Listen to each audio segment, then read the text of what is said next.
नमस्कार दोस्तों, दरभंगा रॉक्स में आपका स्वागत है। फारबिसगंज सहरसा लाइन पर रेलवे का मजाक चल रहा है। जी हाँ दोस्तों, फारबिसगंज स्टेशन को चमकाया गया मिथिला पेंटिंग से।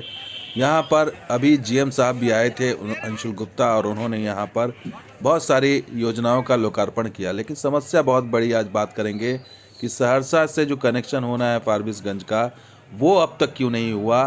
सीआरएस निरीक्षण की डेट की घोषणा के बाद सीआरएस निरीक्षण की डेट को कैंसिल क्यों कर दिया गया।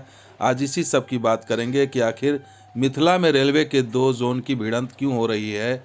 एनएफआर और पूर्व मध्य रेलवे के बीच ये जंग क्यों चल रही है, और ये ऐसी जंग है जिसका खामियाजा यहाँ के लोग भुगत रहे हैं, सीमांचल के लोग भुगत रहे हैं, मिथिला के लोग भुगत रहे हैं। तो सबसे पहले बात ये कर लेते हैं, जो खबर आई थी उस खबर के मुताबिक 26 तारीख को स्पीड ट्रायल की घोषणा की गई थी, और अंशुल गुप्ता ने कहा था कि जनवरी में नई ट्रेन चल जाएगी, और रेलखंड पर 28 तारीख को सीआरएस की घोषणा हुई और इसका एक लेटर जारी हुआ construction department east central railway की तरफ से।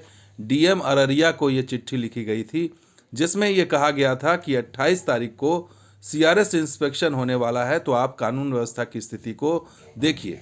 और इसी के बाद ये हलचल तेज़ हो गई थी रेलवे में कि आखिर जो है वो अब सीआरएस होने जा रहा है, और इसको लेकर के पूर्व मध्य रेलवे बहुत एक्टिव था, और उसने अखबार में सार्वजनिक सूचना भी छपवा दी कि 26 तारीख को जो है स्पीड ट्रायल कर दिया जाएगा। इसको लेकर के लोग सोचने लगे कि आखिर जब ट्रैक लिंक नहीं हुआ सीताधार के बाद पास, तो आखिर ये सीआरएस निरीक्षण कैसे होगा। और दो चूँकि जोन के में ये फंसा हुआ है ये मामला, तो क्या ये दोबारा सीआरएस होगा, एनएफआर की तरफ से भी किया जाएगा, अगर पूर्व मध्य रेलवे की तरफ से ये बात आई थी।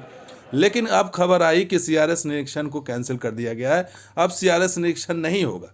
डीआरएम के हवाले से एक खबर आई, और उन्होंने कहा कि अगली तिथि अभी घोषित नहीं की गई है और उसे जल्द घोषित किया जाएगा। और ये कहा गया कि एनएफ रेलवे की तरफ से यार्ड में कुछ काम बचा हुआ है, इसलिए 28 तारीख वाली डेट कैंसिल की जा रही है। और डीआरएम जो पूर्व मध्य रेलवे हैं आलोक अग्रवाल, उन्होंने कहा कि फारबिसगंज यार्ड में कुछ काम बचा हुआ है, उसको पूरा करने के बाद ही इसको किया जाएगा। और वो समस्या ये दोस्तों कि जब ये सीताधार के पास जो बड़ी समस्या है कि ट्रैक लिंक जो है वो अभी तक नहीं किया गया है, और ये रेलवे ने जो पूर्व मध्य रेलवे ने यहीं पर ला करके इस काम को छोड़ दिया है। जबकि ये जो ब्रिज आप देख रहे हैं, ये ब्रिज बाईपास ब्रिज बनना है सीताधार के पास, ताकि जो इसका कनेक्शन है वो सेपरेट रहे, जो अब मौजूदा लाइन है जोगबनी वाली उससे ये अलग लाइन रहे। और इसी कारण से यहाँ पर दुविधा की स्थिति बनी हुई है कि अगर ये मौजूदा लाइन में जोड़ दी जाती है तो समस्या परिचालन को लेकर के आएगी, और इसीलिए इस काम को छोड़ दिया पूर्व मध्य रेलवे ने।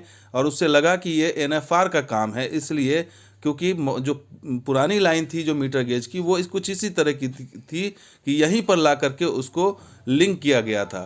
तो पुरानी लाइन के हिसाब से ही पूर्व मध्य रेलवे ने नई लाइन को लिंक कर दिया है, यानी लिंक करने के लिए यहाँ पर छोड़ दिया है। लेकिन यहाँ पर लिंक अब तक नहीं किया गया है, और इसकी वजह है कि मौजूदा लाइन डिस्टर्ब हो सकती है, इस कारण से इसको लिंक नहीं किया गया।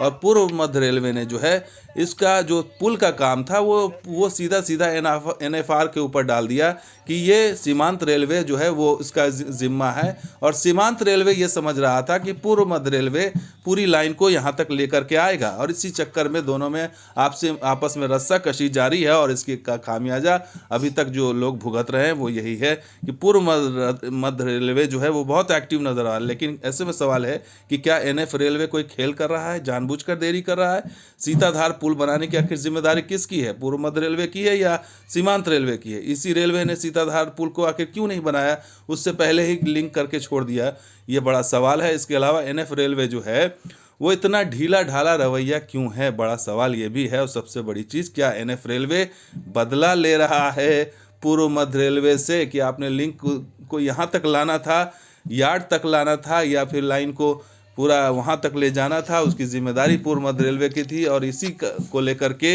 ये रस्साकशी हो रही है, और ये रस्साकशी के चक्कर में ये लाइन जो है वो एक तरह से मजाक बन के रह गया है, क्योंकि एक बार आप अनाउंस कर देते हैं कि सीआरएस निरीक्षण होने वाला है, कंस्ट्रक्शन विभाग तैयार है, पूर्व मध्य रेलवे भी तैयार है, स्पीड ट्रायल हो रहा है, लेकिन एनएफ रेलवे की तरफ से बिल्कुल भी ऐसा नहीं है। हालांकि जीएम साहब का लगातार दौरा हो रहा है, लेकिन नतीजा कुछ निकल के नहीं आ रहा है। लिंक अभी तक नहीं हुआ मौजूदा लाइन में, और ना ही वो ब्रिज बनता हुआ दिखाई दे रहा है। अब ऐसे में सवाल ये कि वो ब्रिज बनेगा कब, ये सेपरेट लाइन कब होगी, ये बड़ा अहम सवाल है। लेकिन घोषणाएं जो हो रही हैं, ये ब्रिज है, ये देखिए, ये ब्रिज अभी तक ये मौजूदा स्थिति है कि ब्रिज में कोई काम नहीं हुआ, सिवाय उसके बेस बना के छोड़ दिया गया है। और ये ब्रिज जो है वो अल्टरनेट रास्ता है, यानी कि सेपरेट लाइन इसको कनेक्ट करेगा। लेकिन बड़ा सवाल यह है कि पूर्व मध्य रेलवे जो है इतना चुस्त नज़र आ रहा है, लेकिन उतना ही सुस्त जो है एनएफ रेलवे की तरफ सुस्ती दिखाई जा रही है। ऐसे में ये मामला अभी तक लटका हुआ है, और ये घोषणा होने के बाद, सीआरएस निरीक्षण के बाद, कि आखिर ये सीआरएस निरीक्षण की घोषणा कैसे कर दी गई कि इस डेट में होना है, जबकि लिंक हुआ ही नहीं है, रेल लाइन में लिंक हुई नहीं है। तो क्या सीताधार तक ही स्पीड ट्रायल होगा? क्या सीताधार तक ही पूर्व मध्य रेलवे लाइन को चालू करके छोड़ देगा? फारबिसगंज तक ट्रेन कौन ले जाएगा बगैर लाइन के, बगैर कनेक्शन के, बगैर लिंक के? ये बड़ा सवाल है, और इस सवाल को अभी देखने वाला कोई नहीं है, रेलवे में भी इसको देखने वाला नहीं है। बोर्ड के स्तर पर अगर ये कोई समझ में आए तो समझ में आए, लेकिन फिलहाल स्थिति स्थानीय स्तर पर सुधरने वाली नहीं है। और ये अगर इस तरह से रस्साकशी होती रही तो ये अगले साल भी हो सकता है कि इस पर जो है वो संकट के बादल मंडराते रहेंगे, और इस तरह से लोग पिसते रहेंगे और परेशान होते रहेंगे, और लाइन को वहाँ तक पहुँचा करके भी इसका लाभ मिथिला के लोगों तक नहीं पहुंच पाएगा। ये आगे आने वाले दिनों में भी दिखाई दे सकता है। तो इसका हल जो है वो बोर्ड के स्तर पर सुधारने की ज़रूरत है और सक्रिय होने की ज़रूरत है।